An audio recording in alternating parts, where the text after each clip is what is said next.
सोमवारी टिफिनमध्ये काय द्यायचं ना ह्याचा जास्त विचारच करावा लागत नाही, कारण की रविवारी सगळ्या भाज्या आणलेल्या असतात. त्यामुळे मग त्यातलीच कोणती तरी भाजी उचलायची आणि पटकन टिफिन करून घ्यायचा. तर त्यासाठीच मी आज इथं ना लाल मटाच्या 2 पेंड्या आणि हिरव्या मटाच्या 2 पेंड्या भाजी आणली होती.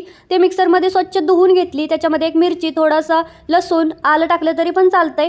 त्याचबरोबर थोडी कोथिंबीर टाकली फ्लेवरसाठी. मस्त मिक्सरला वाटून घ्यायचं. थोडं पाणी टाकायचं हवं असेल तर, वाटत नसेल तर. त्यानंतर ते परातीमध्ये काढून घ्यायचं. त्याच्यामध्ये सगळे मसाले टाकायचे, जिरे टाकायचे, गव्हाचं पीठ, ज्वारीचं पीठ, बाजरीचं पीठ, बेसन सगळं पिठं टाकून ना मस्त थालीपीठाचा गोळा मळून घ्यायचा. त्याच्यानंतर मग थालीपीठं लाटून घ्यायची. आता आमच्या सोलापूरकडे याला धपाटे म्हणतात, पण सगळ्यांना समजावं म्हणून मी इथं थालीपीठ हा शब्द वापरलेला आहे. त्याच्यानंतर मस्त तुपामध्ये भाजून घ्यायचं. तीळसुद्धा मी टाकलेलं आहेत, कारण दिसायला थोडं छान दिसावं म्हणून. आता हे दिसायला जर एवढं खास दिसत नसलं ना, तर खायला पण टेस्टी आहे आणि हेल्दी आहे. त्यामुळे हे लेकराच्या टिफिनमध्ये तर गेलंच पाहिजे. टिफिनमध्ये तुम्ही याच्यासोबत दही किंवा सॉस पण देऊ शकता. टिफिन बॉटल भरून तयार आहे. तुम्ही सबस्क्राईब करून जावा. बाय.